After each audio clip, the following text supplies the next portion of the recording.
present this as just apolitical as we can. And if you think this one can get a little bit sensitive, like I'm also supposed to give you guys a lecture on like human sexuality and sexuality disorders. I'm supposed to figure out how to create that and do that in a political manner, which I have not figured out how to do that yet. But that will be fun too. All right. So this is your abuse and neglect. That's from your syllabus. That's everything we're going to be kind of talking about. And this definitely does matter, especially when you're talking about in the psychiatric community, just because our patients are definitely in a more vulnerable state, because they're already coming to see this for some sort of mental health disorder, or maybe it's your elderly and they're already having some sort of dementia-related condition, so they're more prone to it. So we always want to be on the lookout for that. But this can be regardless of the specialty that you guys finally decide to go into, whether it be primary care, emergency medicine, orthopedics. You always have to be on the lookout for child abuse and elderly abuse, right, and sexual abuse of that nature, right? We always have to be aware of it, try and catch it, and then report it if it is present. So when you're talking about kids, I'm not going to steal too much of the thunder from Dr. Klein because she does pediatrics, so she'll go a lot into this. But when you're approaching a kid, it's really kind of important to know their general milestones, which that's outside of this lecture. But essentially, if you have a 1-month-old, right, your 1-month-old move around a lot. Not too much. They're not rolling. They're not walking, right? They just kind of lay there, right? So if a 1-month-old is coming in with a ton of bruises and broken bones, abrasions, something's not adding up because they're not at that stage in life yet where they're more prone to bruising. So you need to catch that, right? Then if you get to progress forward, you're thinking a 6-month-old.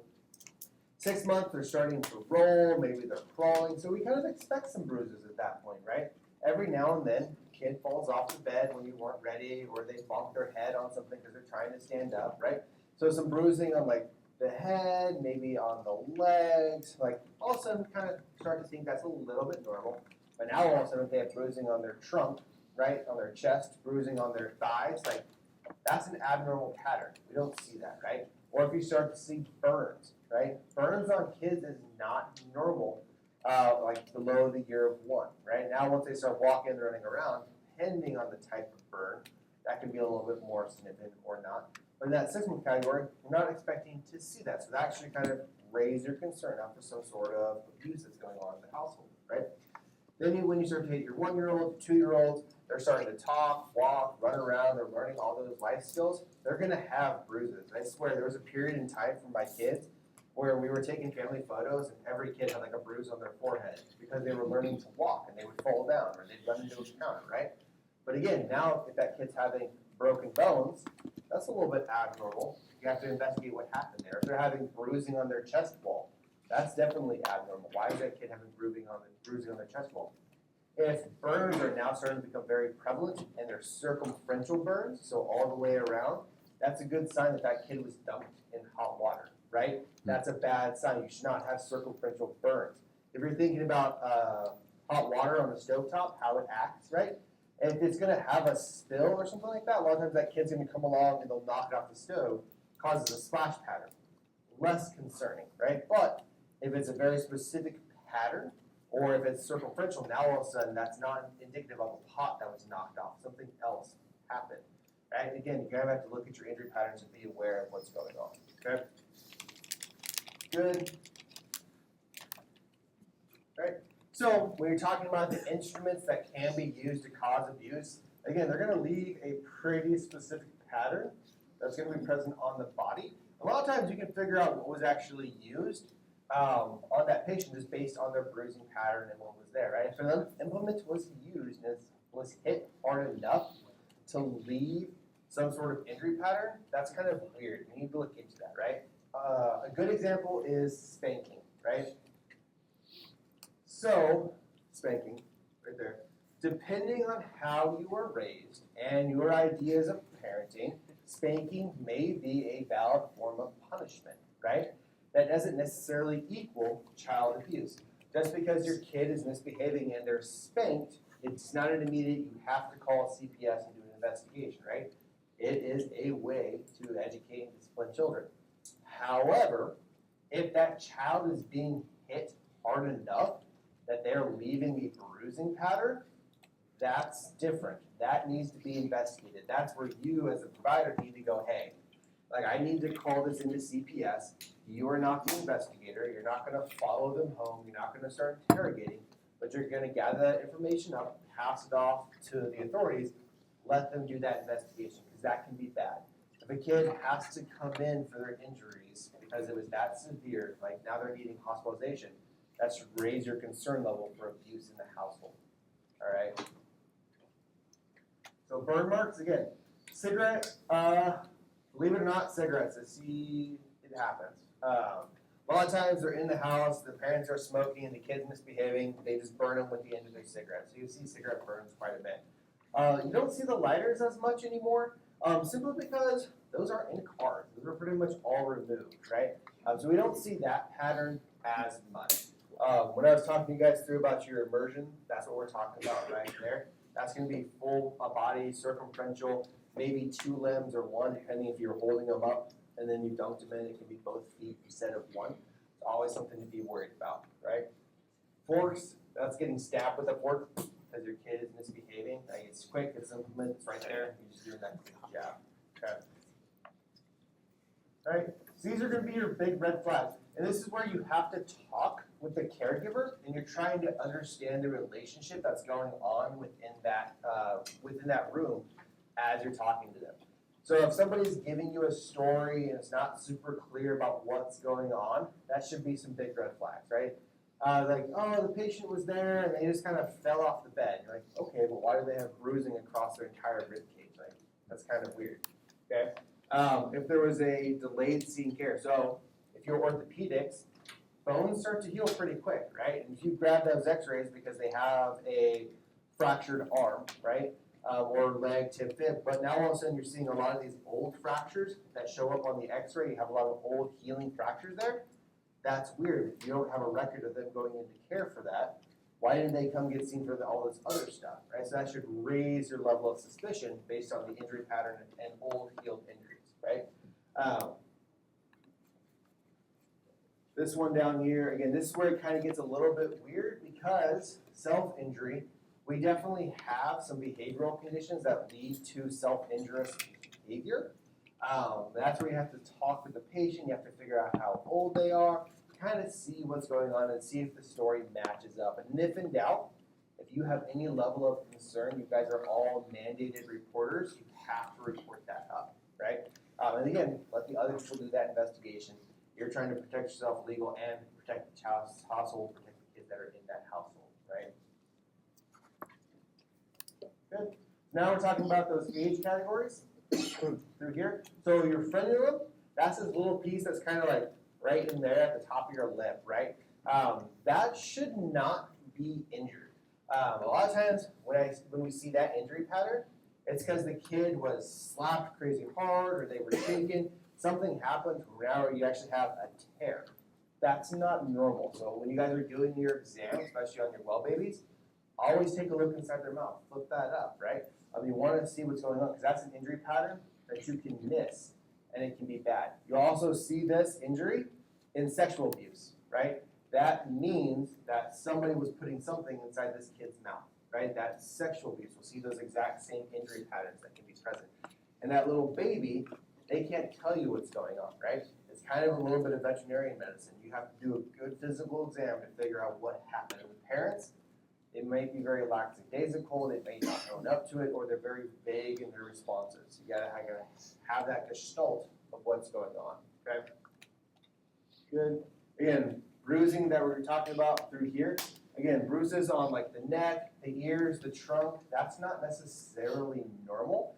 You kind of have to think about your kids, if you have them, or if you've ever seen kids, where are they constantly hitting? They're always hitting their foreheads, hitting their legs, hitting their arms.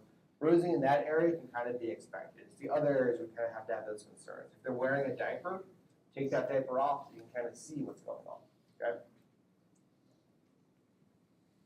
Good. Again, that's kind of going through your burns, like we've already talked about. Burns are nasty. Like anytime you're dealing with burns on a kid, it's bad. And it definitely happens. Cigarettes is the one I see the most often. Immersion burns tend to be a little bit more significant and severe. Those have to be like high-level concern just from the medical side of it, depending on healing and stuff. That's a story for another time, when you guys get to the ER side. Good. Again, now we're talking about your fractures that are going through. This is the kind of the story I was talking about through here, right? There's no sort of trauma history. They just have a broken bone and you don't know why. That's something you have to investigate and figure out further through there. Yeah. And then I'll kind of give you guys a story on this slide. So when we're talking about abuse and stuff like that, I'll kind of give you guys two examples. So I was taking care of a young girl. We'll actually use her again in our, if we do the personality disorders. So she had already joined the military. She was, I think, 20 when she finally decided to join the military. Basic training was coming through. She had a lot of psych history going on, especially through middle school and high school. And she joined, and then she could not handle the drill instructors yelling at her, right? Brought her back to a lot of flashbacks to how she was growing up. You have a man or a woman in a position of power telling you what to do, right? Depending on how you grew up, that can trigger a lot of significant events. And as we're talking with her about what's going on, what we're trying to diagnose her with, we ended up diagnosing her with PTSD because when she was growing up, her parents were drug users, and essentially what they were doing is they were selling her out to get drugs, right? So she was being sexually abused in the household by her own parents who were supposed to be there protecting her. And one of the ways that they would punish her is they would legitimately burn her with cigarettes, right? So when we're doing our intake and our kind of physical exam, we have these burn patterns that are present on the arms. They're all super faded, right? And she has these nice little circular old scars that are present on her arms, right? That was from her parents when she was growing up and how they were abusing her, right? And it kind of plays forward into other conditions that were going on. So with these patients, yes, they're going to have a primary diagnosis, but you always want to be cognizant of what else is going on. Okay? Another story is we had a patient. This one was more of neglect, which we'll talk about here in just a second.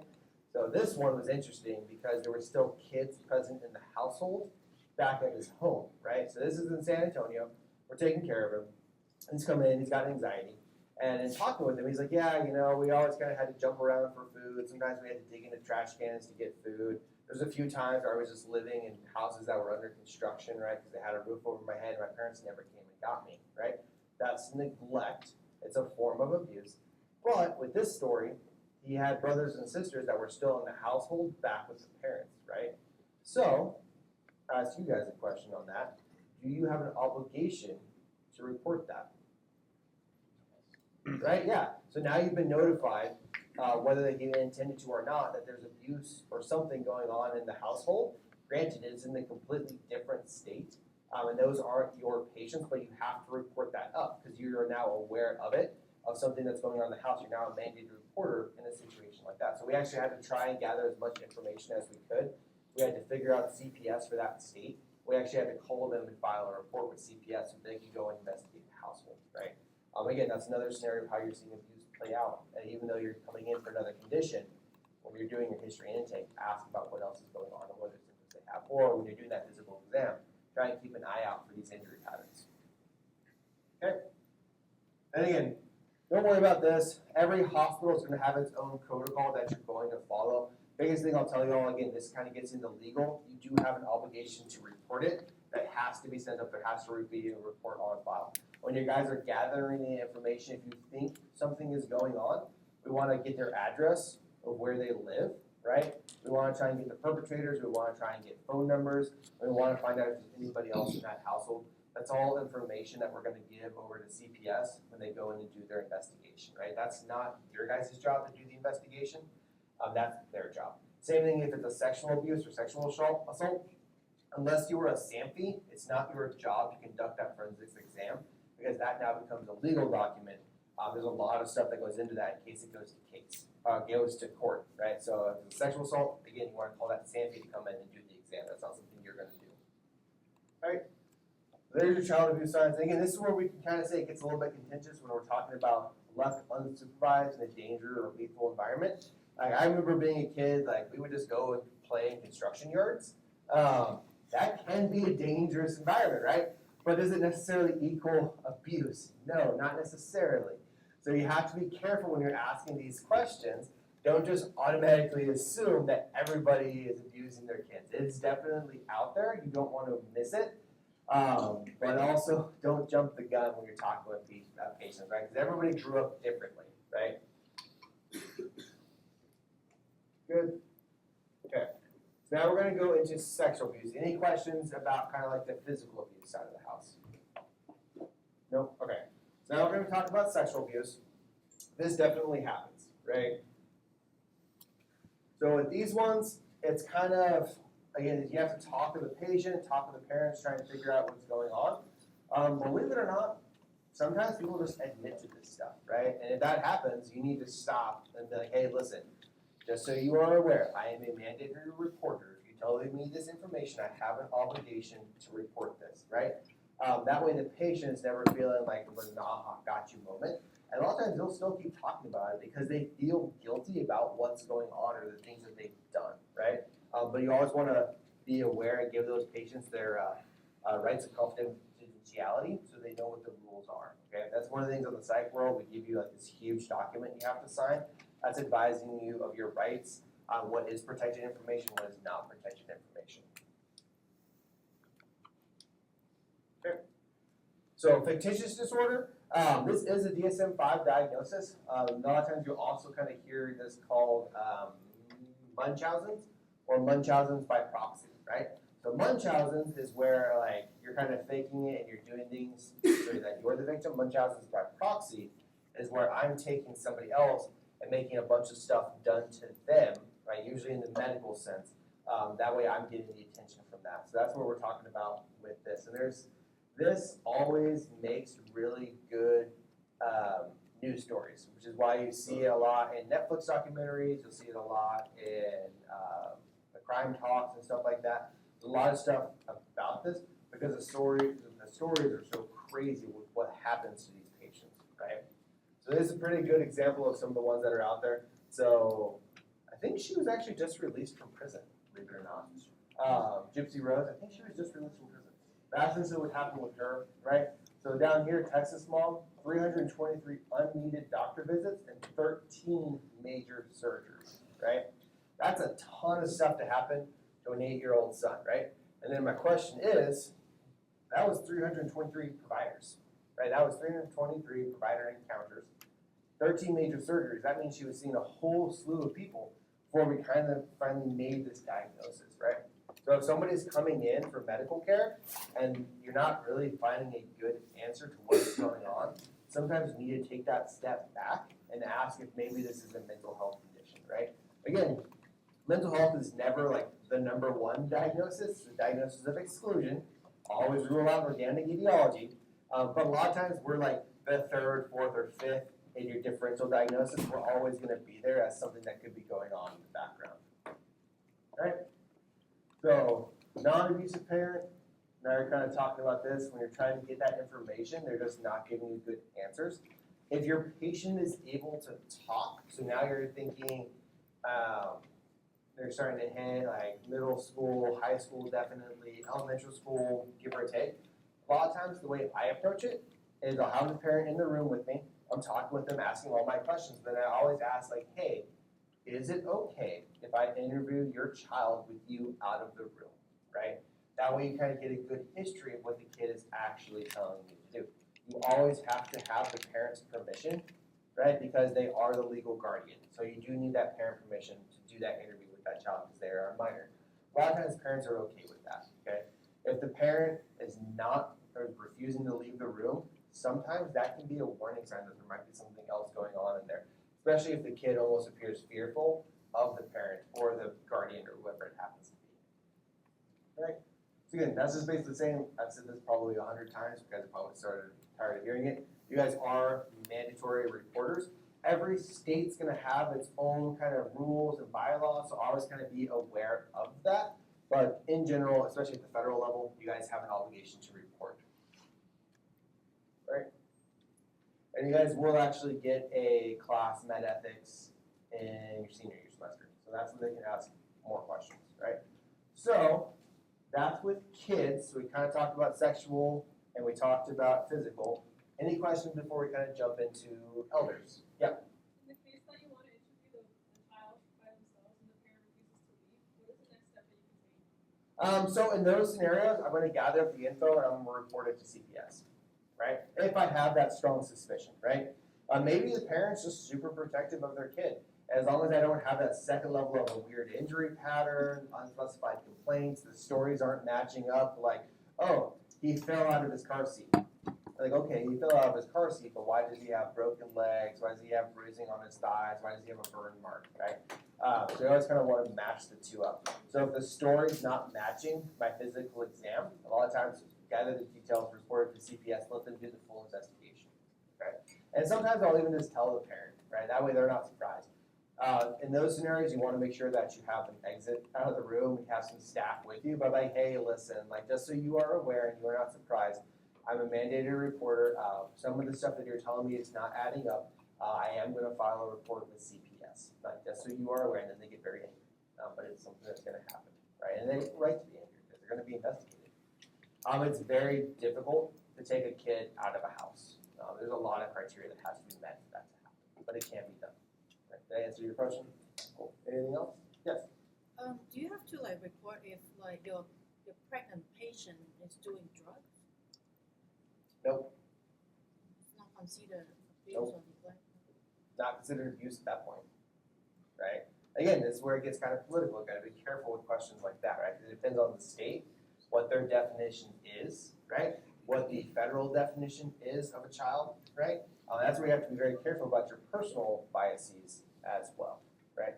But the other question that you want to go along with that is you want to try and offer them resources and then figure out if there's other kids in the household, right? Because if a parent is doing drugs, there is going to be that concern about neglect going on, or if the kid has access to those drugs, now that can start to become an abuse category because you've made an unsafe environment, right? Never be afraid to reach out to the lawyer. That's why every hospital has them. Lawyers are your friends in the hospital setting. Outside of the hospital setting, different category. That's a story for another time. Good. So did I answer your question? Again, that's where you got to be careful. I don't want to go too much into that because I can get political very quickly. But it depends on that state's definition and the federal definition. Right? Good.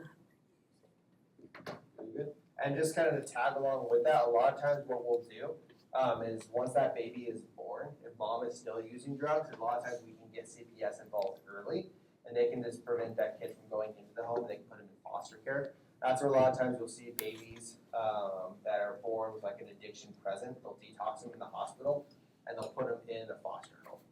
While that mom is hopefully trying to get treatment so that we can get the kid back with mom or dad or whoever it happens to be. And if not, a lot of times those kids will go to adoption as well. Okay. All right, so elder abuse. So just like you can abuse a child, right, or a teenager or whoever, because they're in a vulnerable state, they don't really have a lot of independence, there's a lot of people dictating what happens to them.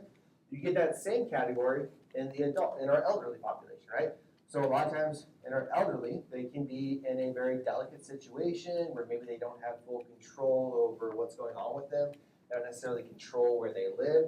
They don't control their finances, and also, depending on their medical condition, they might have a decreased cognitive ability, right?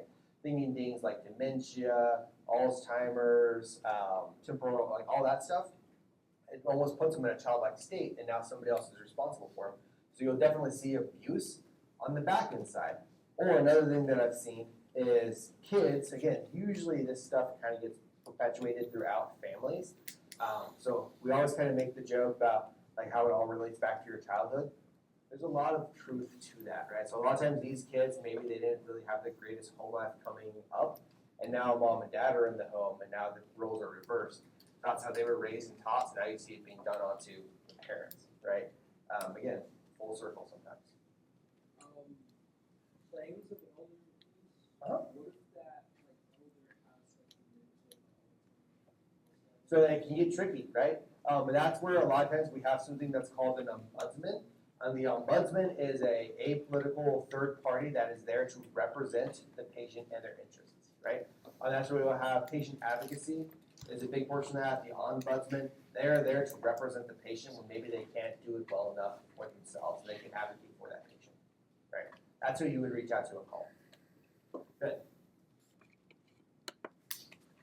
Okay. So again, same thing, they can take that physical abuse or it can be emotional abuse. Grandma, you made me eat vegetables and broccoli when I was a kid, now I'm gonna force you to eat broccoli for the rest of your life, right? We see that same kind of concept play out, right? So there you go. Yeah, humiliation and ridicule, I see this a little bit as well. I used to work in a nursing home before I joined the military as a CNA. You definitely see some very weird family dynamics that can play out sometimes. Again, just like in kids, when we're getting abnormal bruising patterns, abnormal injuries, there can definitely be sexual abuse. Bed sores is a big one. So this is where somebody is laying in bed, right? And if they're not rotated appropriately and then they're not getting and moving, they're not mobile, you actually get sores, pressure points that start to form, right? So now if you have somebody who's showing up with bed sores, that's why it's investigated so heavily, is because that can be a sign of abuse or maltreatment because the patient's not getting the care that they need, which is why we work so hard to prevent those. And if they do show up, we document the crap out of them, right? Because again, it can be a sign of abuse. This is usually we'll get to the point where it's like a level 3, level 4 sore, where it's like super bad.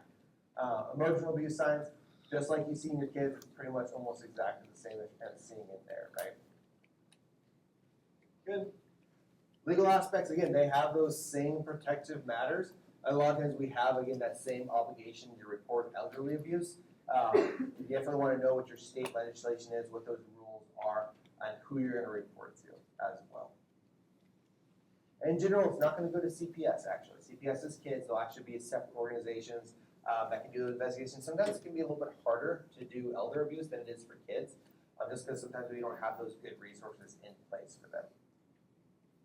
All right, so that's elderly abuse. Remember, our kids can be abused, our adults, our elderly people can be abused. The patterns kind of being to be pretty similar with what you're seeing in there.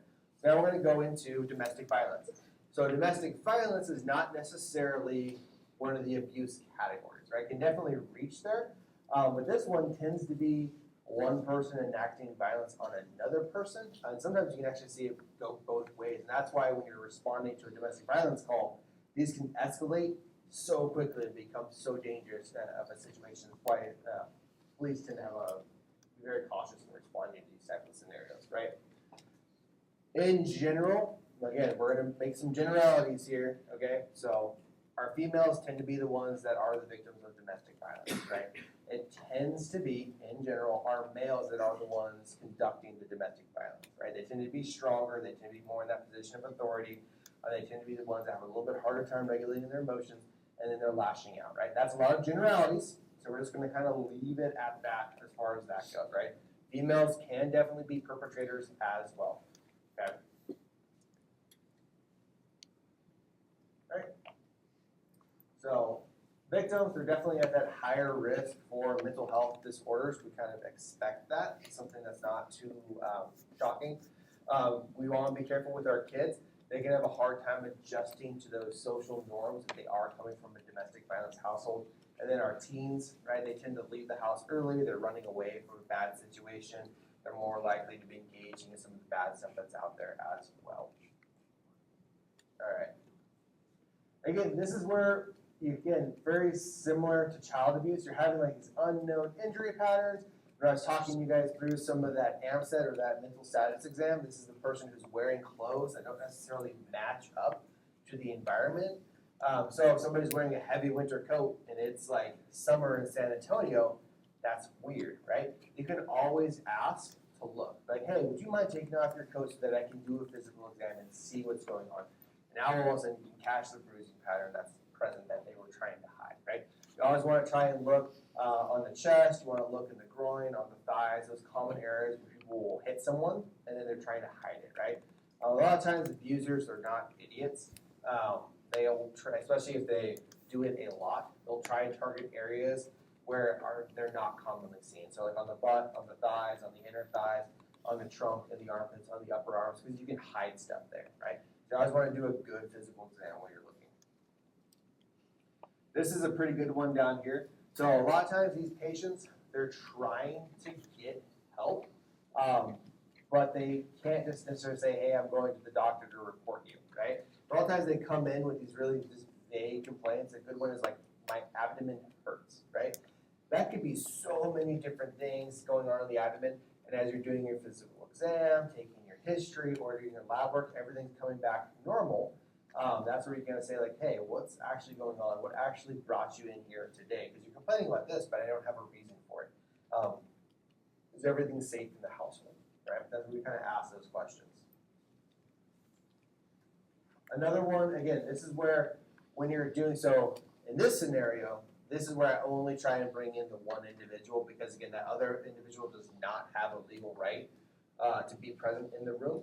So I always want to try and do that interview separate with just that person. Even if it's like the whole family's in the ER, I'll try and bring the adult back first, talk with them, get my good history, and like, hey, cool, I'm going to go ahead and grab the rest of your family and bring them in. You want to try and cause that separation in the members, especially if you have that concern about domestic violence going on in the household, right? And if somebody's refusing to leave, that could be another kind of red flag, like, hey, why is this guy refusing to leave the room so that I can do an exam on his significant other? Could be something that's going on. Again, red flags doesn't guarantee, so you always got to be careful before you start accusing people. Good. There's kind of like your risk factors when we're talking through them.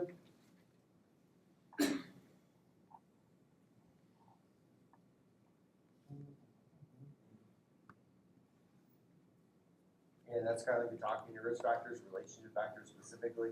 Nothing too crazy, nothing's jumping out at us as like that's unique or weird. It's kind of stuff we already know, but we already kind of suspect, we already know. Most of us are adults who've been alive for a while, right? Good. Community and societal factors. This can be a big one. This is where we always kind of want to say, like, you got to be careful and understand the culture that that person's coming from, because that can cause some issues along with that. This kind of like off the top of my head, things that you might consider that are still not acceptable, but you can encounter is when you're talking, if you're reading the news articles, they're talking about those honor killings from certain religious groups, right? Again, that's a societal norm to that group, not necessarily appropriate now depending on the country that they're in. You have to be aware of that sort of stuff, right? Another one would be certain African tribes. They do certain surgeries on their females, where actually they're doing, lack of a better word, you could say mutilation, right, on the genitals, right? They're actually doing it for removal. Normal practice to that culture, but now all of a sudden, as you come into the U.S. where you happen to be, it may not considered normal, you do have an obligation to report that. But you have to understand the culture that that person's coming from. And this, they might see it as perfectly normal, even though it's now not acceptable based on where they are. Right? I think that's pretty good. Social isolation, this is a big one. So a lot of times what you'll see is somebody, their escape is something else, so sports, right? So they do all the sports, they do all the club activities at their school. They're involved in all sorts of different stuff. They're trying to escape that bad home life, but now all of a sudden they're starting to be isolated, so you cut them off from everything else that's going on. That way they're not getting out anymore, they're only trapped in that household, that individual. This is actually a huge problem in COVID. That's why we had such a huge spike in a lot of behavioral health disorders, because now it's like, hey, you have a bad home life, guess what? You can't leave for like 4 years, right? Cause a lot of problems. Sometimes we don't think things through all the way. All right, I'm gonna leave it at that. That's all good for that one. All right, so perpetrator factors. Yes. So some of our mental health conditions do predispose somebody to violence or rash acts. However, it's not an excuse, right? That person is still an individual. They still have control over their actions. So while yes, some of our conditions are make somebody prone to violence, it's never going to be an excuse for that person to engage in a violent act, right? So you need to counsel your patient on that. Like, hey, I understand you're angry and agitated. However, we need to get control of what's going on. That's why when you're talking and asking about homicidal intent, I think somebody had asked me about this. Some like, how do we suss out somebody who's super homicidal and wants to kill other people? So we all tend to be angry and agitated when we sometimes make bold claims like, I could kill that guy, right? If it's just an in general statement, I make note of it, something to be aware of. But now when that person starts getting a by name mention, right, now all of a sudden that raises your risk level, because now you have a person who's being targeted and identified. That raises up your level for some sort of violence being acted against that person. Okay? Way off topic on that one. Good. So again, physical threats, people just come in for weird stuff and they don't really have a good reason why. That's what you can kind of start to see in there. Especially if it's sexual abuse that's happening with the domestic partner, a lot of times they'll have gynecological symptoms that have a real cause going on for it. Okay? Good, yeah, and a lot of times, again, it makes sense. If somebody's undergoing one of these violent acts, a lot of times they're gonna have an increase for the mental health disorders, right? The two go hand in hand. There's something that we do, it's called adverse childhood events. It's a survey that you're gonna do, especially on the psychiatric field. You don't really do it as much in primary care. But essentially what we've shown is the more adverse childhood events a person has, it increases their risk for having a mental health disorder. Most of us, if I were to interview you, you're gonna score like a 1 or a 2, right? You're growing up, something affected you that was bad. That's an adverse childhood event. That's normal. What we're talking about now is all of a sudden you're having 4, 5, 6, 7 adverse childhood events. That's an abnormal scale. Now all of a sudden you're talking about a 5, 6-fold increase for anxiety, depression, PTSD, because it has such a detrimental effect on your development cycle.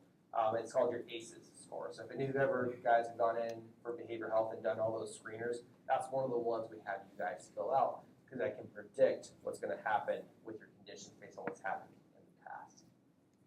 Good. So again, I think I've hit all this stuff multiple times about just talking with your patient, making sure that the history matches up with the physical exam. If you're starting to get those abnormalities, that kind of raises the red flags about something else going on. All right. Treatment. Domestic violence can be hard. Because again, that kind of goes into that just human beings and how we respond to things. If I tell you, like, hey, your boyfriend's beating the crap out of you, you should probably leave the house. That makes sense, right? And if that was the case, well, then there would be no domestic violence because everybody would leave. But why does that partner keep going back over and over again, right? Because we've kind of put them on the defensive. We told them, hey, you've made terrible life choices. You should kind of give up on everything and come see somebody else, right? Or maybe that was the only lifeline that they had when they were growing up, right? So if you tell somebody to just, hey, pack up and leave, they're going to be resistant to you. They're going to fight you. Like, oh, no, I can change him. I can make a difference. Or that was a one-time event.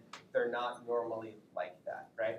So in those scenarios, we can say, like, hey, do you think this bruising pattern is like super healthy for you? Like, are you worried at all about your safety? We can start to help them come up with a plan on how they're going to avoid that scenario. They can come up and have them come up with the own treatment plan. You'll see have a lot more success. If I can get that person to convince themselves to make a choice, I'm going to be a lot more successful rather than me just telling you, hey, you should stop this or that, right? Same kind of concept when we talked about motivational interviewing. It's that same concept, right?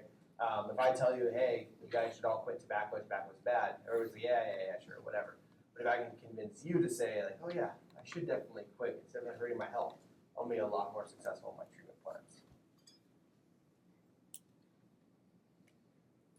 All right, and then for the military. So military is kind of unique in that we can send stuff directly to the commanders. Commanders are always going to have a right to know. And a lot of times they can be very helpful because they can mandate a command-directed evaluation where that person actually has to go in and get care. So for you all, we're all going to be military providers in some form or fashion. You have this extra lifeline of then talking to the command teams and sending this information over to them. Like, hey, like, I'm not sure what's going on, but I want to get FAP involved. You have FAP talk to them. Chaplains are an amazing resource. I love the chaplains. So getting chaplain, like, hey, like something was going on. This guy was like super off with his answers. I wasn't sure. I'm worried about safety in the house, chap. Can you go talk to him and see if you can get some more information?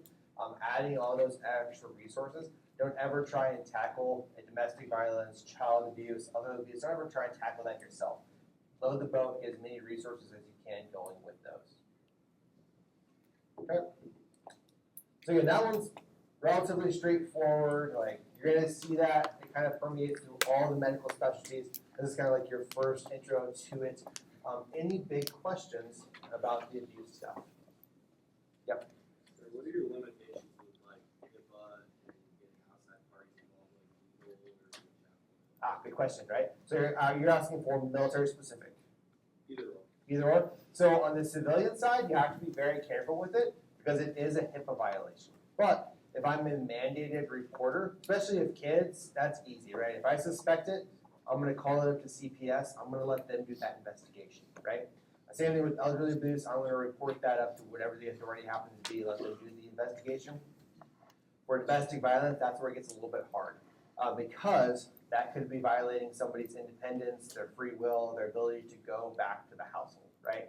In those scenarios, what I try and do is I offer them resources, and I'm like, hey, you should talk to these people, because I can't necessarily report you for domestic violence, right? Or I may talk to with the police or the provost or whoever happens to be in that hospital, like, hey, this is what's going on, what are my best options, right? For the civilian side. You have to be careful because that can get legal real fast. That's where I say, like, lawyers are awesome for that sort of stuff, right? On the military side, it's a little bit different because we do have the ability to talk with command. So if anything that's going to affect the mission or affect readiness, commanders have a right to know, right? And that's where it's a little bit of a gray area, or I can fluff it a little bit, like what actually means affect the mission. But you have to be careful because the command team does not have a right to know what's going on with the family members, okay? That's where you kind of have to draw that hard line. But a lot of times with that sort of stuff, like, hey, can you just have this guy get a command-directed evaluation? I'm concerned about this. And they'll send him over to behavioral health. They'll sit down with him, and they'll kind of do that paperwork and see if there's something else going on. But you can always have them do a command-directed eval. That's kind of a big resource that we happen to have. Or FAP. FAP is a good one. The chaplains are great. And military one source be another big help as well on the military side of trying to get them resources to help. Cool. Did I answer your question in the most vague way possible? Perfect. Welcome to PSYCH. Again, these scenarios, we get this a lot more in the med ethics class. Biggest thing I'll tell you guys is know what your legal rules are for where you're practicing, right? And make sure you follow those. That'll keep you out of hot water. And never be afraid to report that stuff up to the appropriate authorities.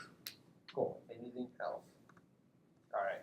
So that puts us right at 42 minutes. So I'll let you guys take your 10-minute break, and then just let me know if you guys want to do the next lecture or if you guys want to call it for today. One person does not make a vote. We have a review at 12. Oh, you guys have a review at 12 for your chapter anyways? Okay. So then I'll just plan on doing it then. Cool. Take your 10 minutes. Let me get it. It's going to be the personality disorder, man. It's got to get it uploaded.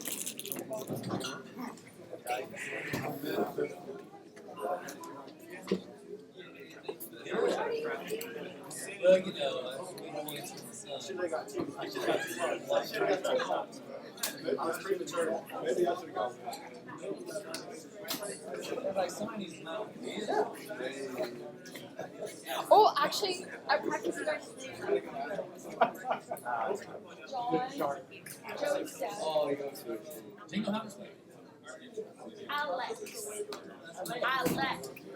So that's not the same thing, right? So that's because you're a mandated reporter. You're going to send that over to CPS, and you're going to let them do the investigation. They're not going to come back. So that's where the domestic violence can get a little bit more tricky because it's.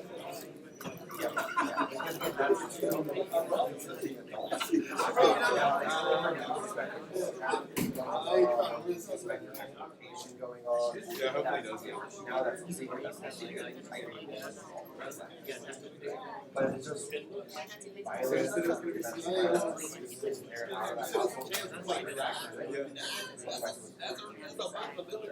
that's where it can get tricky. That's what turns into a gray area. It's like, can't just call the police and be like, hey, this is what's going on. You need to go what the rest of the guys doesn't get far from that.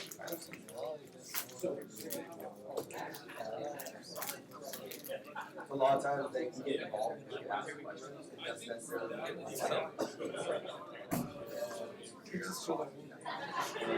A lot of times I can like, hey, like, I think something's going on, but I don't really have the information. It's not enough for them to do this. But you guys just want to talk with them. I'm running. A lot of times I'll tell them. Yeah. What's the question? We're done. What are we doing? Yeah, so now if you're starting to go away treatment information, diagnoses, that's what if you're just saying like, hey, chaplain, like, I'm not told like this, like, listen, I'm a local board, I kind of the situation. It's not enough to just on your court, but Eventually, I want to get up to 5 miles. Okay, without stopping. he's just gonna We're moving it to a mile and a half. I'm not gonna tell a chaplain, like, hey, I have a 45 year old girl, because I do get it. Don't stop. That's, I'm gonna say like, hey, chaplain, like, Well, like, they're having seats about 12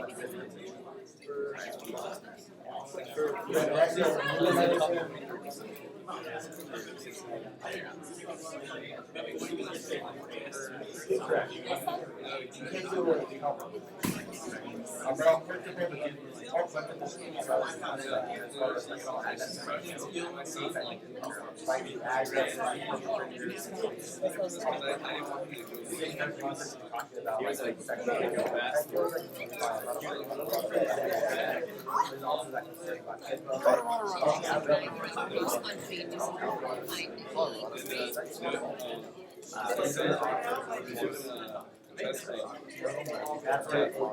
What I'll say is also like the actual.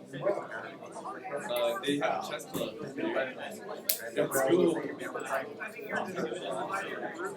That's like where you No, yeah.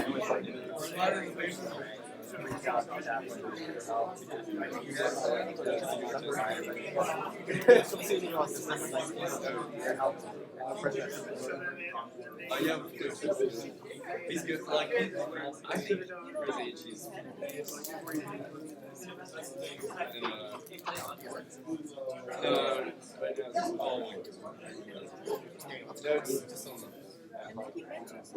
Yeah, I'll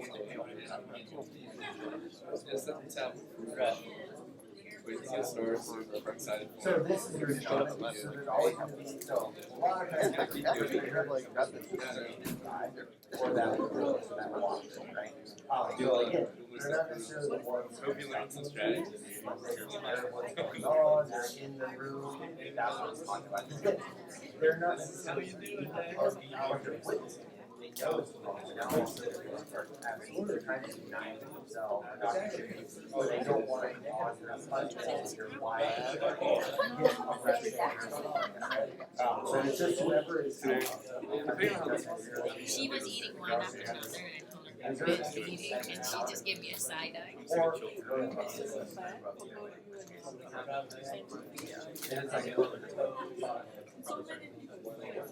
So you're on the right path. So you have the abuser, the victim, but then also whoever else about it is necessarily. No, I was there before you guys. Outside, you went in. But why did you go on that side?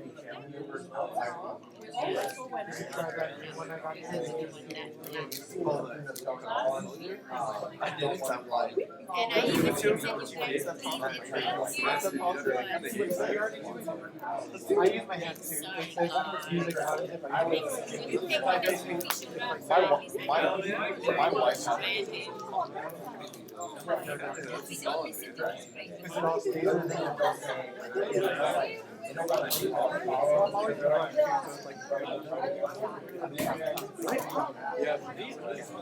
Exactly, what are you talking about?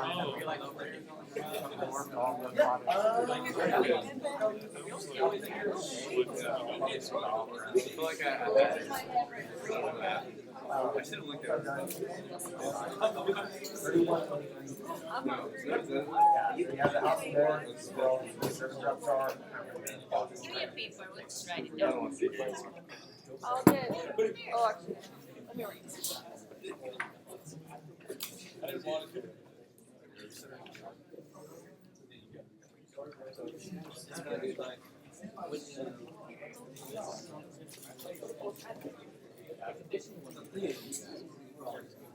Yeah. Okay.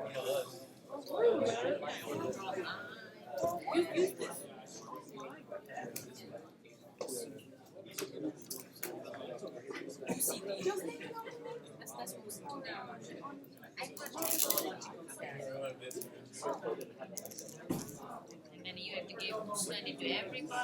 Yeah.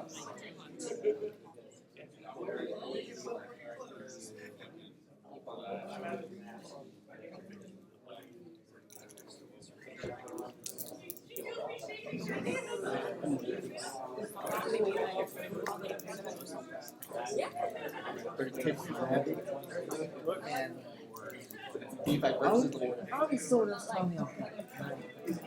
First certified the army. I'm all black. I'll be here.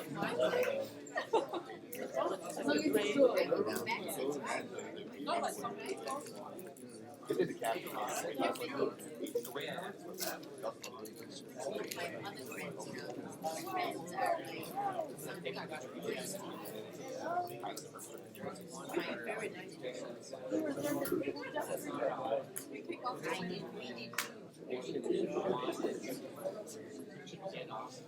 That would be the one asking that religion. Yeah. Yeah. So what they do is like do like the one time like Like you do all the physics there. You know, that'd be a really good question. Oh, yeah. Now, like the other. Hey, what's the requirement? That's so far.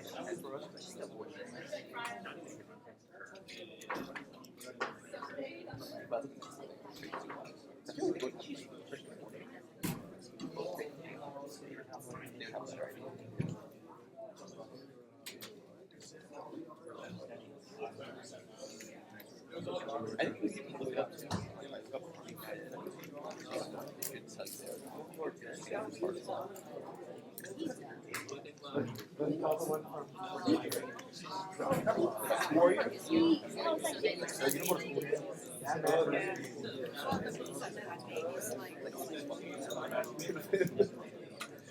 Yeah, heart attack. I had a thing. I never failed. But I remember you talking about it. Where you get people together, so.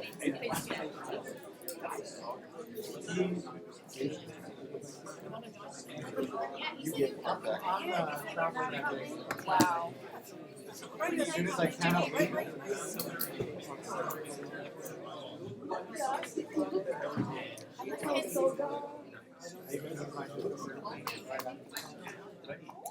Let me find out that it's My wife, no, my sister flies in Sunday. I remember. Ours PTSD are like No, my true God. Wait, are you pushing I can't. My family's showing up Sunday. So, I have to entertain people now. All my family's coming on Sunday, so I can't come now.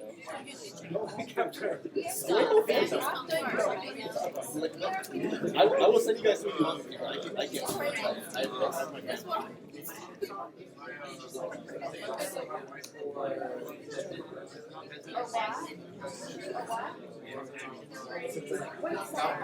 I have my family.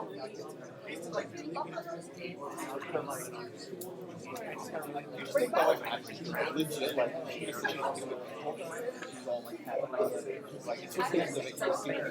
But it's occurring. She said it, so that triggered me. You were gonna bring the turn. I was. I know, I'm just. Wow. Get a big chicken in the concert. They're close enough. They're probably driving.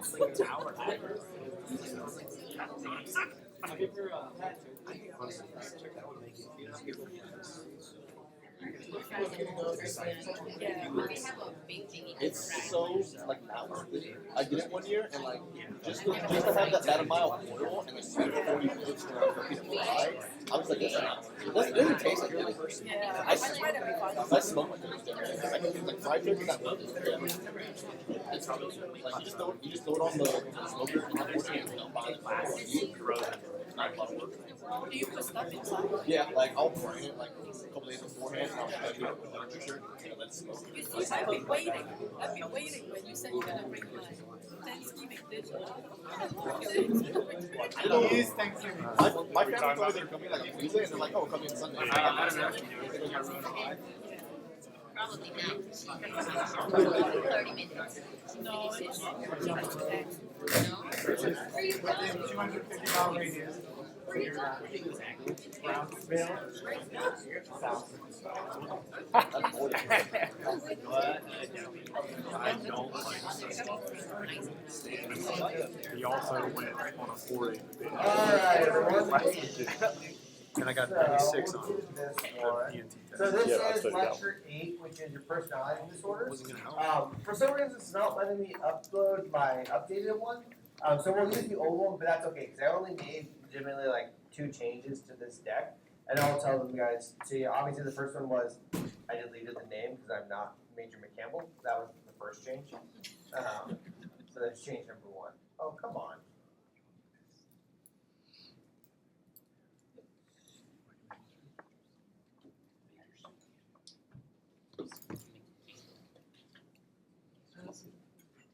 Okay, cool.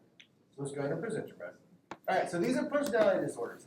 So this lecture, I actually love the personality disorders because they tend to be fun to talk about. They're not necessarily fun to treat, but a lot of fun to talk about, right? And the best part about psych, if you guys haven't realized it now by this point, is that you get to diagnose all your friends and families with these conditions. And like now you have words to describe how they're doing, right? So this personality disorders, as you're reading through them, you'll kind of start to notice like little trends or things that you or maybe people you know have. And you're like, oh, yeah, they're narcissistic. They don't necessarily meet category for narcissistic personality disorder, but we all have a lot of these tracks and trends and signs and symptoms that we're going to talk about.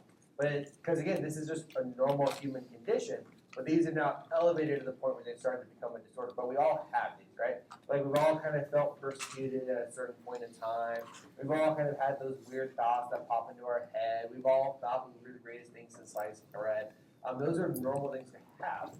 But now you guys have a diagnosis you can start labeling people with. And that's really the fun of this, right? Is to give people a label, right? So there's your diagnostic criteria. Those are all the ones that we're going to talk about. It seems like a lot, but once we break them down into the categories, it's going to make a lot more sense, right? Because we have cluster A, B, and C, and we lump them all together because they kind of tend to present the exact same way, okay? So real quick, personality. Personality disorders, this is kind of the best way to think about how somebody develops one of these, is it's a protective mechanism or to kind of protect themselves given the situation that they grew up in. Because we don't ever make a personality disorder diagnosis in a kid, right? You're definitely going to see trends of it in your kid population. You're going to be like, oh yeah, this guy's definitely going to become a borderline personality disorder once they hit adulthood. We don't make that diagnosis yet. It's something that the child has put on, think of it like a coat of armor, that they've now done to cope and protect themselves, and that's how they survive childhood, right? Then, once they become an adult, all those normal coping mechanisms that they had, well, it doesn't necessarily lead to being a functional member of society, and now it's causing a problem, and now we have to kind of chip away at that armor to get them to adjust to a normal kind of how society expects them to be. That's kind of a good way to think about these personality disorders and why they develop, okay? So, this is where I say they have to have an enduring pattern. That's why we don't make this diagnosis in children. And if, once they're 18, yeah, for sure, we can make that diagnosis. But I want to see a pattern. A lot of times I'm waiting until they're in their early 20s before I truly make a diagnosis. And that way it really backs up that very first criteria. Next, it's just how they are, right? So stable and of long duration.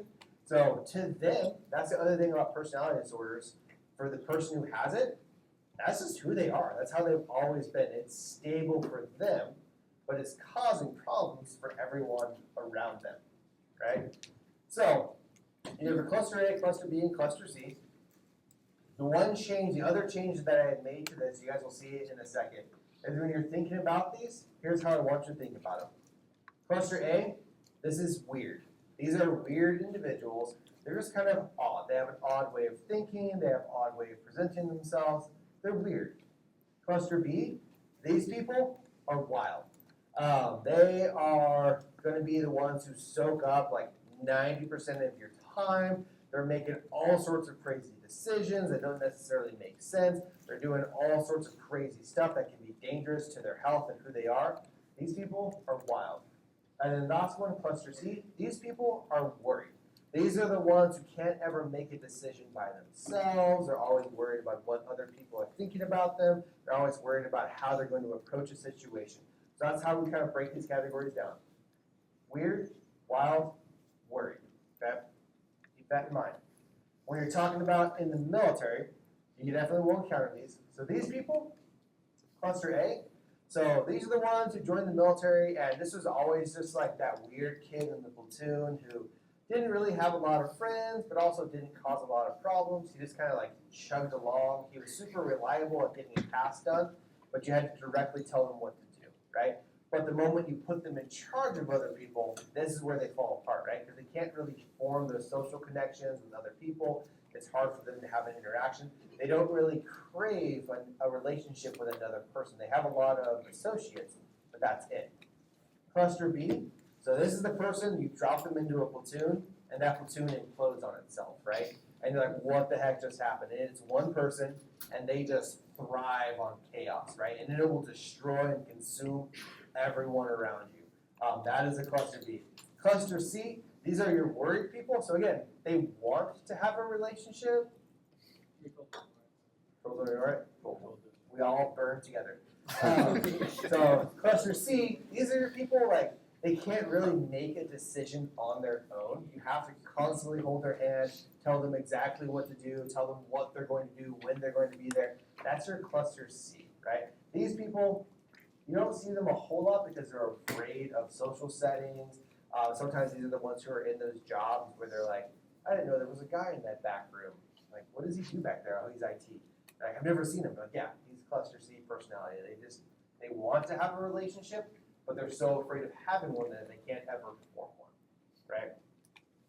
So this is kind of just an acronym we were talking about how to kind of approach these. Again, internal pattern and two more of the following. That's going to be your basics for the personality disorders. This is, like I said, this is the change that I made. Instead of dramatic, substitute wild. That was like the one change I made in this deck, okay?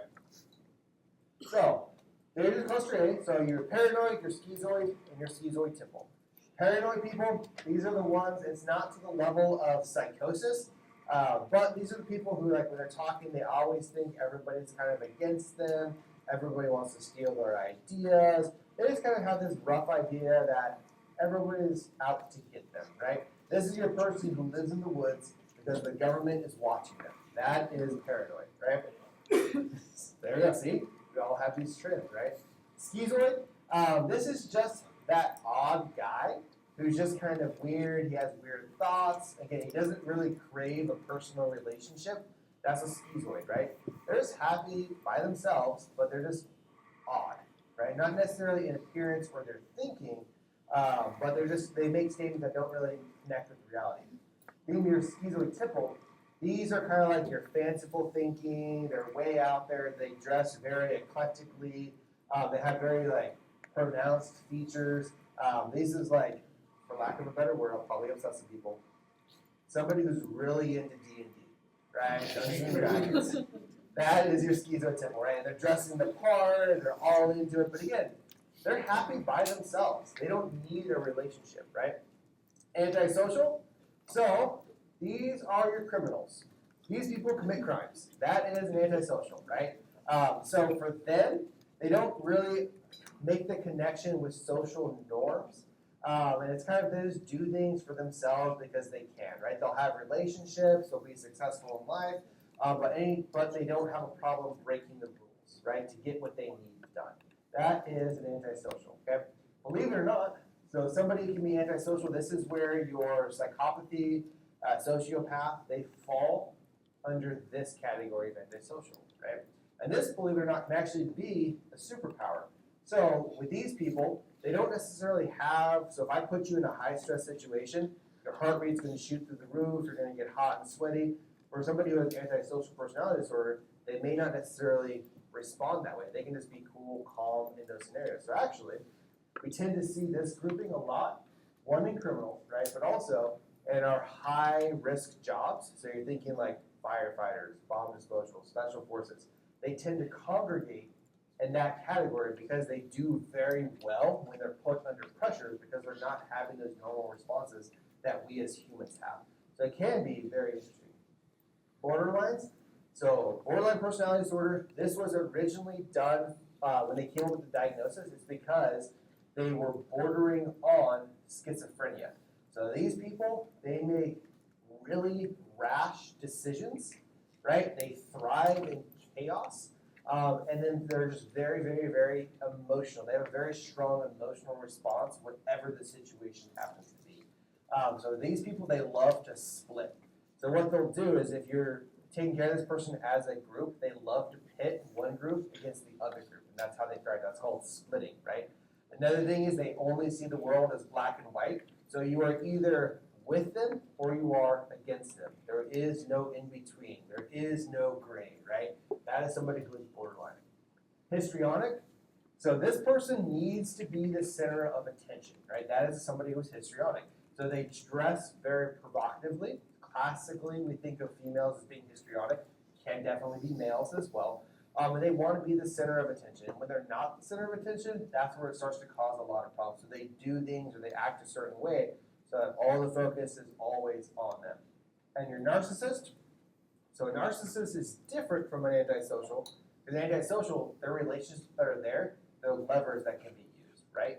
Whereas somebody who is narcissistic, those relationships are all there to reinforce how awesome the narcissist is. Like, that is a narcissist, right?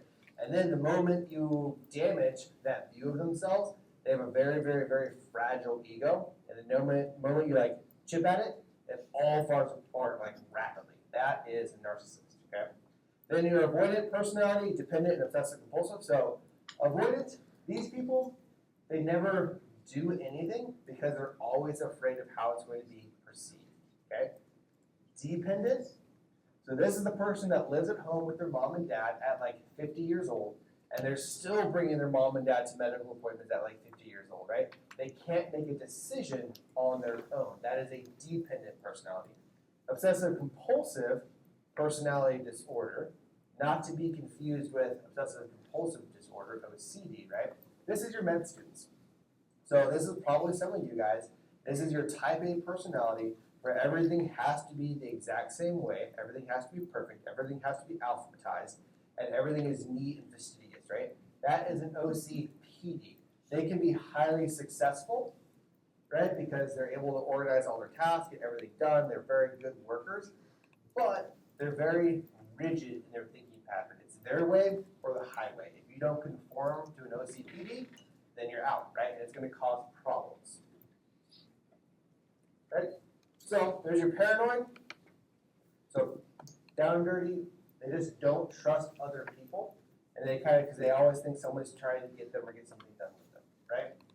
There's your category. So at least 4 of the associated symptoms that have to be present. So again, remember your diagnostic criteria that has to be in there, right? They only have to have 4 of the 7. All right. So if I'm writing a test question, you guys kind of jump back into test question writing.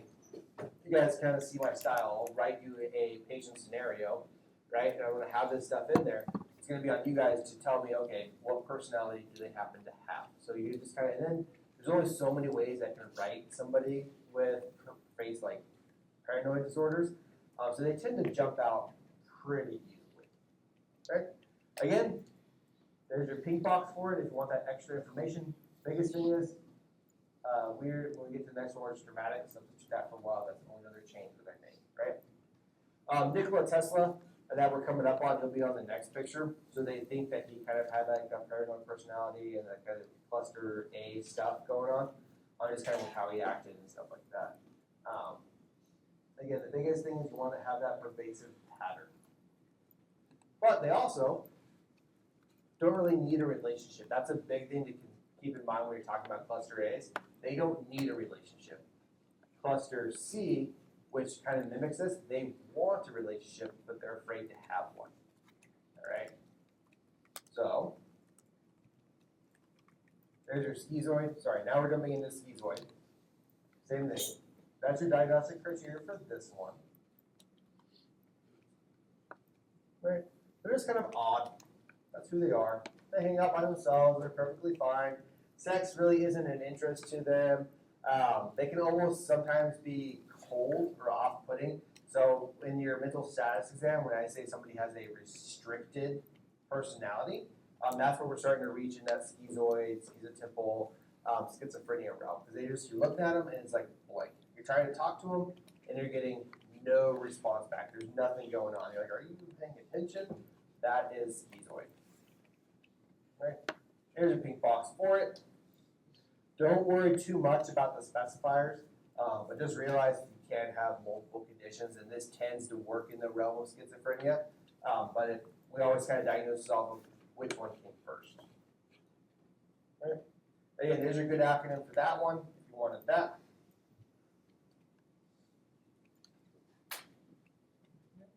And schizotypal, again, this kind of the very out there, they dress crazy, they do all kinds of support stuff.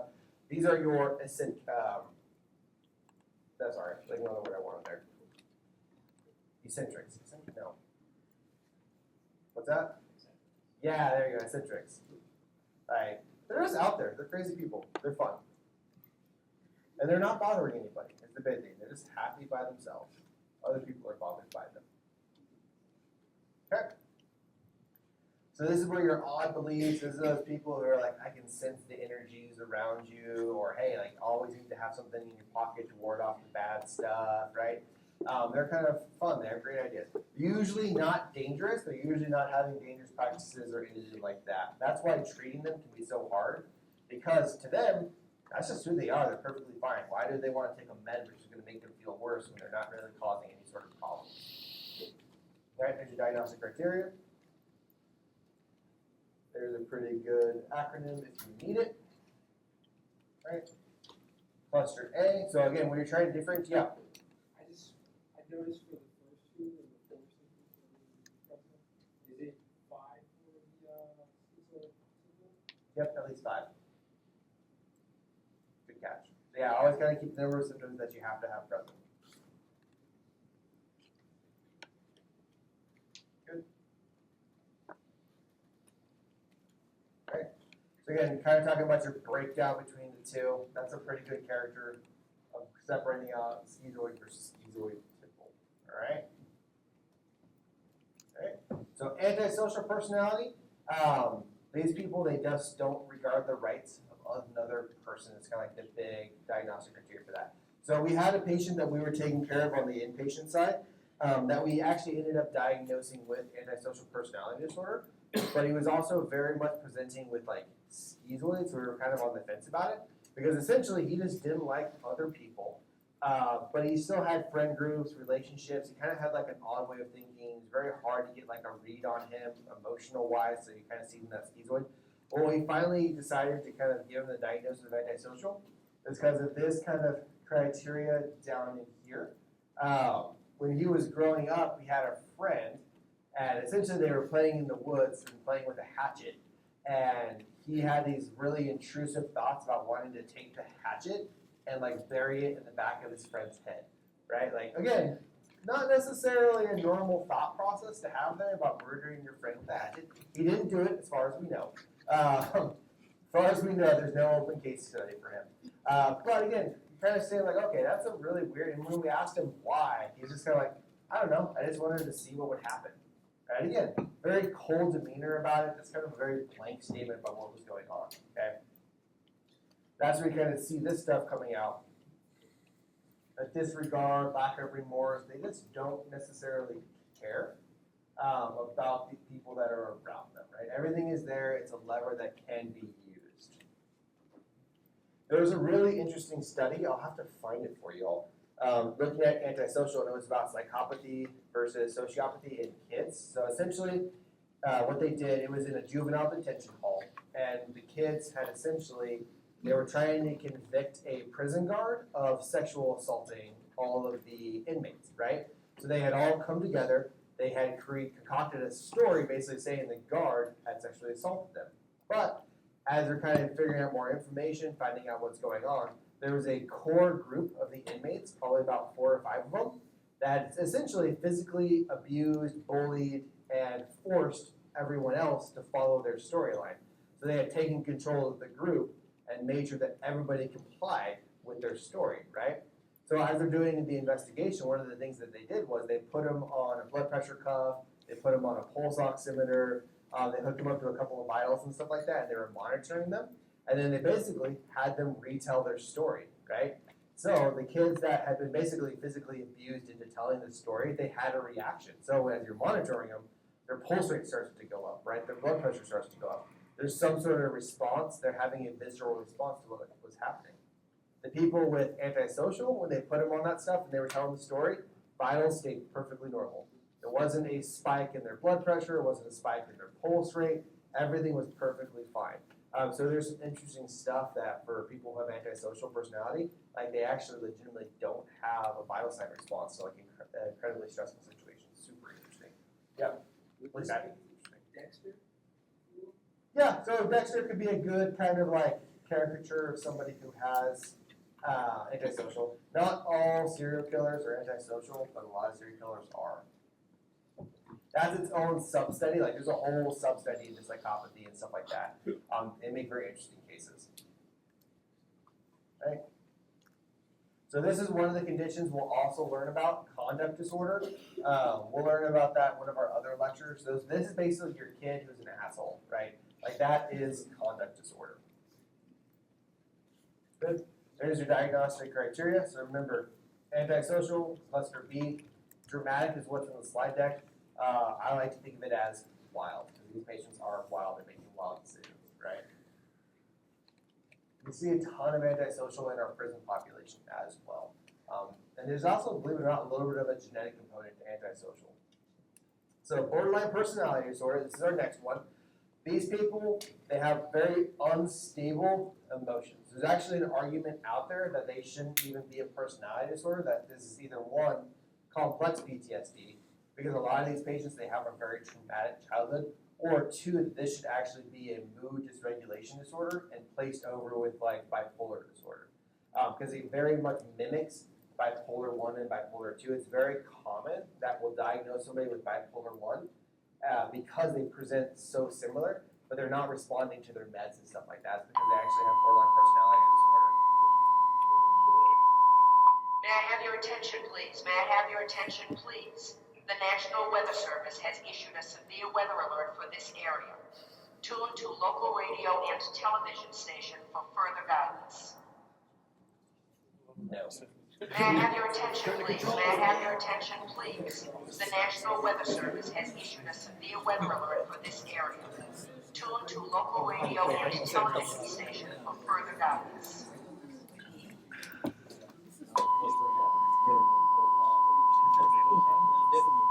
May I have your attention, please? May I have your attention, please? The National Weather Service has issued a severe weather alert for this area. Tune to local radio and television station for further guidance. May I have your attention, please? May I have your attention, please? The National Weather Service has issued a severe weather alert for this area. Tune to local. Alright, so borderline personality disorder. Again, remember you need to have 5, so now it's changed a little bit the number of diagnostic criteria that you have. These patients, again, they have that very extreme emotional response to a situation that's very out of proportional, and then it can take a couple different flavors from there, right? So again, suicidal behavior, yes, but it's not because they actually want to kill themselves. That is just their knee-jerk reaction to any given situation. So a lot of times we see suicide attempts, a lot of suicide attempts in this population, especially within one individual. They'll have like 5 or 6 different attempts in a very short time frame, but they don't ever want to actually complete. It's very different, right? You also tend to see a lot of self-mutilating behavior, so that tends to be a lot of cutting or burning. It's very common in this population. And then they also engage in really high-risk activities. That can be things you're talking about like driving really, really fast, gambling a ton of money, high risk like sexual behavior. Very common in this population. And this down here, chronic feeling of emptiness, this is in here because these patients will legitimately tell you, like, yeah, I don't feel anything. I'm like, this feels, they'll legitimately say empty on the inside. It's kind of interesting. It's hard for me to write a question like just saying somebody's empty without using the word, but they actually will tell you that while you're talking to them. And it's very important, this down category right here, it's transient. So essentially they've entered a emotional state that is so severe that they are having a little bit of hallucinations, there might be some paranoia, they can actually have a disassociation, but the moment their emotion starts coming under control, that now goes away. It's not permanent, it's not stable, they're not constantly in that state. And this is why you can kind of see, we said borderline because it's very similar to somebody with schizophrenia with that brief psychotic disorder, right?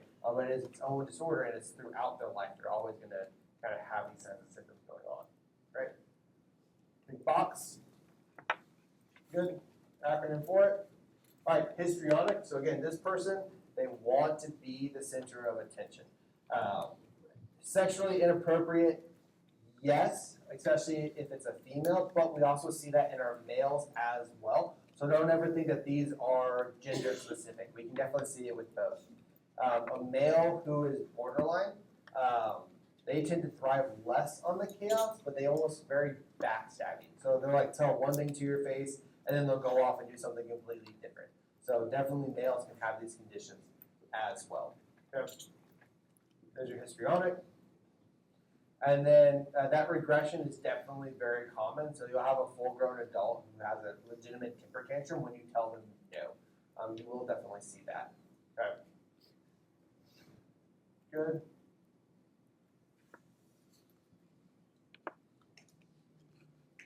This one down here with those relationships, again, these are patients, they form like a very deep connection with somebody, and you're like, dude, you've met them and you've had gone on one date. How do you know that you're ready to marry them? That is somebody who's histrionic. They form very close relationships that are very shallow, and then they shatter, and then move on to the next one. Right? Again, this one you have to have 5 or more. Don't miss that. Okay. Narcissistic. So this one, everybody loves to diagnose narcissism, especially in their ex. Anytime you had a bad breakup, the other person was always narcissistic. It doesn't matter if it's a male or a female, the other partner is always narcissistic, right? It's very common in the news and the media to use it, but there is actual set criteria that somebody needs to meet in order to truly have narcissism. I actually have a really good story with this. So we were taking care of a young kid. He was one of the basic trainees down the hill. And essentially he'd become so upset that he was planning on killing himself, right? And he came in to see us. And we're sitting there, we're like, okay, well, what made you upset? He was mad because he wasn't picked to create the fire guard roster, right? Like, that is just a random task that they assign out to somebody. Like, it doesn't mean that you're great and awesome. But for him, because he has this self-inflated view of himself about how grandiose he is and how awesome he is, that when that wasn't acknowledged and recognized, so the drill sergeants didn't recognize him as how awesome he is, again, that put a chink in his view and it all came crumbling down. Like, that is somebody who is a narcissist, right?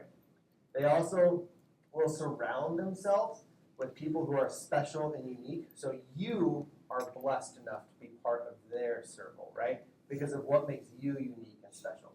But you're there to fill the ego of the narcissist. That is kind of what we're seeing with that. They will legitimately have a friend group, but you have to be chosen to be part of that friend group, right?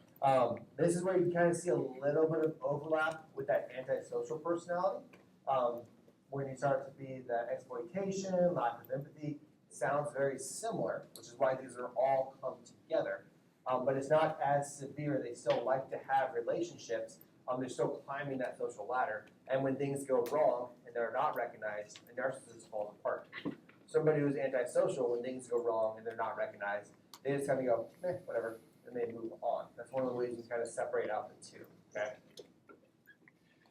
So remember, 5 or more for this one. There's your pink box on that. Narcissist is a unicorn within the behavioral health field, right? Like, because again, this person thinks they're amazing, they're not going to want to come in for treatment. So it's very rare that you actually see a narcissist actually trying to get better and get care. You usually don't see it. They're kind of the unicorn. All right? Good. So now we're kind of finished off our cluster B. So now we kind of jumped over into our cluster C. So these people are worried.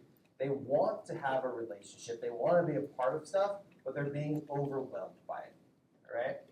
So there's your first one, is the avoidant. So these are the people that they just will never even enter into the situation because of how anxious they're feeling about that, right? They don't even want to get involved. They don't want to have a relationship because they're worried about how they're going to be perceived, but they still want to have a partner. They want to have a friend. They want to have a girlfriend or a boyfriend, right? Again, this one, you only have to have that 4 category for this. Good. And again, we're not super creative in the mental health field, so like avoidant, it's right there in the name, right? These people just avoid everything. We didn't come up with some super fancy word for that. So when you're looking at a scenario, if I'm painting a picture of somebody who just doesn't engage in anything or do anything, and they're avoiding stuff, might be avoidant personality disorder.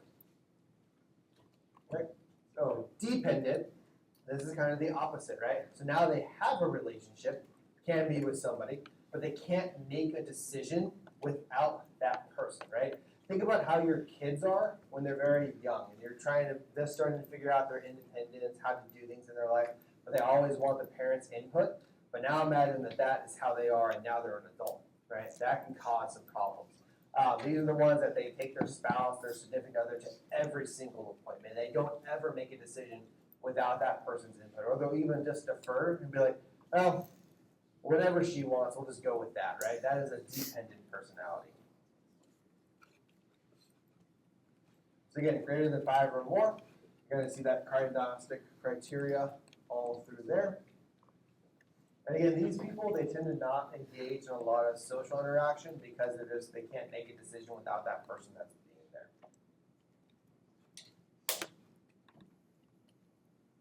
Interestingly enough, I asked a question once if these people are more prone to having like a domestic violence relationship, just because like they urgently seek that relationship and they're very afraid to let go of that relationship. Sometimes they tend to sink stuff out a lot longer.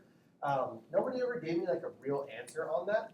And I haven't seen any statistics that say like, yes, these people all have, like they're in a domestic violence relationship, therefore they all have dependent personality. But I would definitely think that these people would be more at risk for some sort of domestic violence situation, just given who they are and how they've developed. All right, here's your criteria for it. So obsessive compulsive, this is all of you. When you're talking about medical school, medicine, like high succeeders in the academic setting, a lot of times you'll see this quite a bit, which does not necessarily equal a problem, right? They can be very successful, but it's when they're interacting with other people and those people are not conforming to the way they want to run things, that's where it starts to cause problems, right? So you get that young officer who's like, hey, we're doing everything this way, while they're a platoon leader, that's fine, doesn't really cause any problems because they're dictating everything that goes on, right?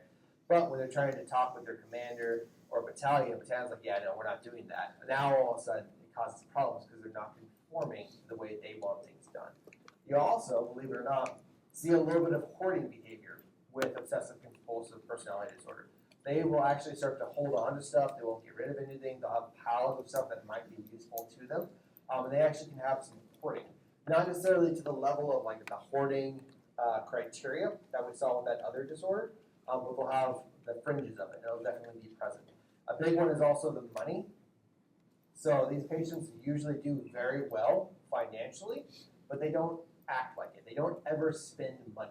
They hold on to everything. They don't ever spend it. These are your friends who, like, you know that they're doing really well, and you're like, hey, let's go out to lunch, and they go, oh, I can't afford that. Dude, we all get paid the same amount. We all know exactly how much you make, and you drive like a Honda Prius. Like, you can afford lunch. And they refuse to go out, right? That you'll definitely see a lot is the money, the spending habits. Okay?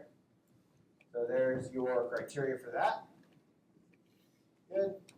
Treatment-wise, unfortunately, there's not a lot of effective treatments for personality disorders, right? So if you're thinking like your schizoid temple, and your cluster A, right? I can give them an antipsychotic, but otherwise they're perfectly fine. And I'm giving them a med that has a lot of horrible side effects to fix them out of what? The relationship that they don't want to have. So treatment can be a little bit difficult. Cluster B is an exception, right? We do have some therapies and stuff like that that can make a difference. Specifically, if you guys ever have somebody who's histrionic or especially borderline personality disorder, the treatment therapy of choice is going to be dialectical behavioral therapy.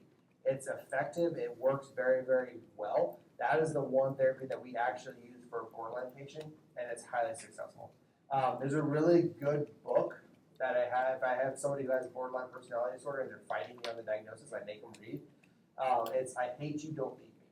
So if you ever want to be like, see the world through the lens of a borderline personality patient, read that book. It's incredibly insightful.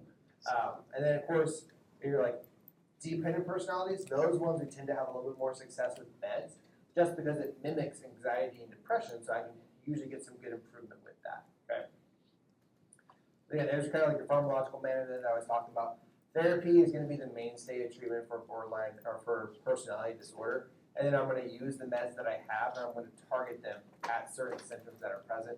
But just realize the med is not going to fix their personality. And SSRIs, there's no SSRI that is considered like the gold standard for a person with personality disorder. We're going to use whatever works best for them, and I'm going to tailor that SSRI based on the side effects that that patient might also be experiencing, or which ones they want to feel the least. Okay? So, there's that. Let me see if I can pull this up real quick, just to kind of reinforce what we talked about. Oh no, what happened? Oh, apparently it's on your screen now.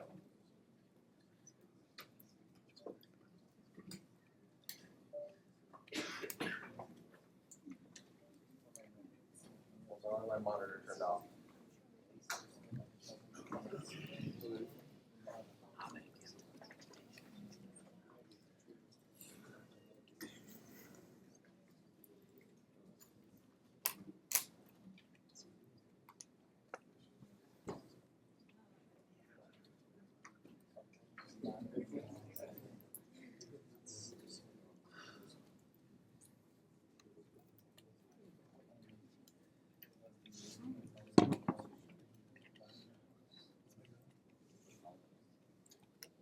All right.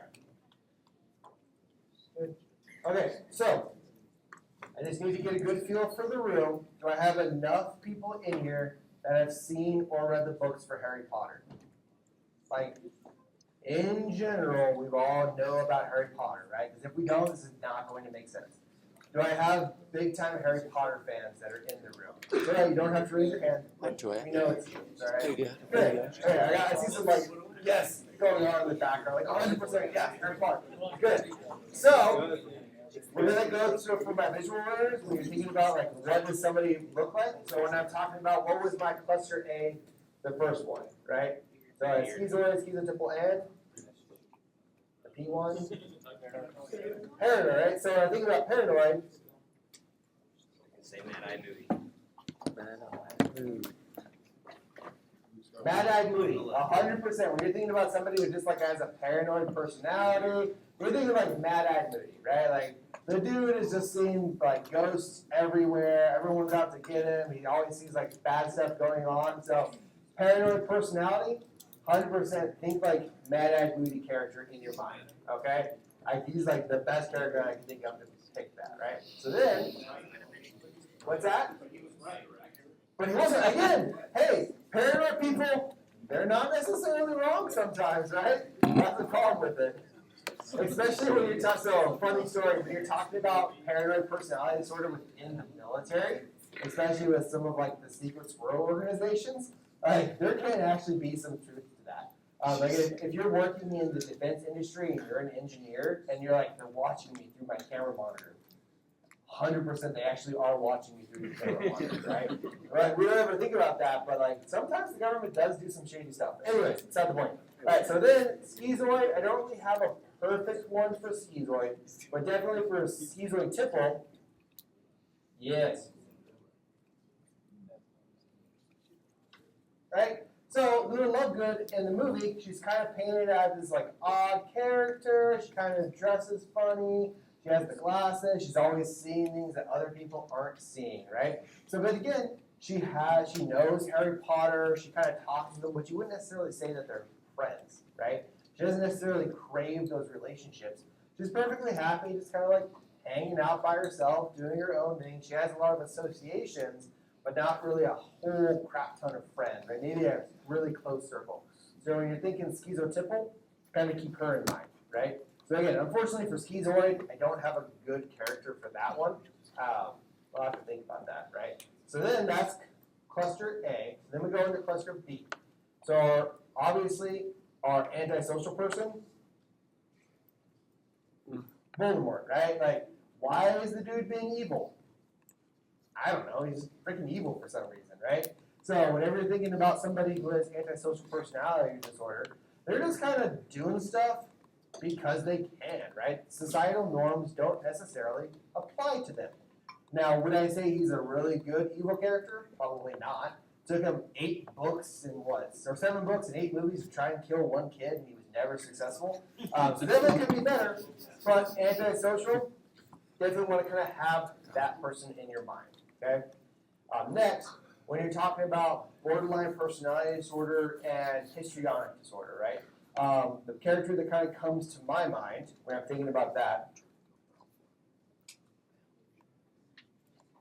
Bellatrix Lestrange, right? So she's kind of like this wild character. You could make the argument she kind of dresses provocatively sometimes. Like I said, it's the best I can come up with, right? But she's kind of like her emotions are all over the place, right? Like at one point in time, she's ready to torture some people. The next point in time, she's crying, she's upset. Like her emotions are all over the place. She's making crazy decisions, making rash decisions, right? That is somebody who has borderline personality disorder. Somebody who's histrionic, when she comes into the room, she's always kind of grabs the attention, the focus of the movie, the story, what happens to be. That's a histrionic person. They want to be the center of attention, right? And they're going to do whatever they can to get that attention. When they don't get it, they become upset, right? So when you're thinking about that one, you need that visual representation. That's a pretty good example, right? So next, when you're talking about this, the last one that we have is a narcissist, right? So you guys have to know where I'm going with this one. Right? So Malfoy, Draco Malfoy. Let's see if it brings up the kid or the adult. Yeah. So the kid, right? So again, for him, he is awesome, right? Like he's the greatest thing ever. Harry Potter needs to be friends with him because of how awesome he is, right? And his family's awesome, and Mudbloods suck, right? But then what happens towards the end of the story, right? All of a sudden, that gets damaged. His view of himself, how everything goes, gets damaged, and then he basically implodes, right? He falls apart towards the end of the series, right? You could say he has a redemption arc, sure, if you want to. But anyways, that is a very good representation of somebody who is narcissistic, a caricature of them, right? So then you kind of go into that dependent personality. So the best character I've come up with for this one is Neville. So Neville Longbottom, right? So this is kind of like that avoidant personality. He's a pretty decent representation of that. So when he first starts out, he's always kind of like super shy. He doesn't necessarily want to put himself in the relationships, right? He's always kind of hesitant on what people are thinking about him, right? But then he tries to stand up to his friends and interject himself, but then he gets shut down, right? So he's doing his best. He wants to have those relationships with the other characters in the books, but he has a hard time kind of taking the steps to make that relationship. That's somebody who has like an avoidant personality disorder, okay? Dependent personality disorder, he's also a pretty decent representation for that as well, because he has that relationship in the books and the movies with his grandmother, right? Because his parents are tortured and dead. But now he has like this really intense relationship with his grandparents. He kind of doesn't like to make decisions without them. They're always kind of involved in the story in the background. So he's a pretty decent representation of somebody who has avoidant, a little bit with a dependent personality disorder, okay? Last one, obviously OCPD. I think we all know who we're thinking about, right? So this is like a really good characterization of somebody who has OCPD, right?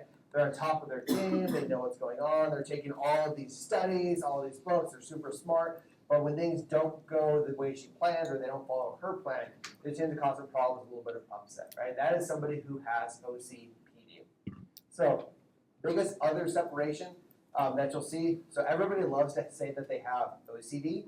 What they're talking about is this, because remember, OCD, when they're having that intrusive thought, it's distressing to the patient, right? That is one of the key classic criteria for OCD. With these people, they're not really distressed. Like, this is who they are, this is how they function, they've been successful. So they're not having those distressive thoughts that are coming into their mind that we would see with OCD. So now you guys can carry this forward, and anytime your friends say, oh, I'm OCD, you can correct them and be like, no, you actually meant you have OCPD. Like, very specific. All right. So that is all I have for personality disorders. Any questions about that? Great. Remember, most important takeaway from personality disorders, go home, diagnose friends and family. They love it. It's great. All right, that's all I got for you guys for today. I don't think we have another psych lecture for like 2 weeks or so, but I will be talking to you guys again Thursday, I think. I have you guys' happy lecture. All right, that's all.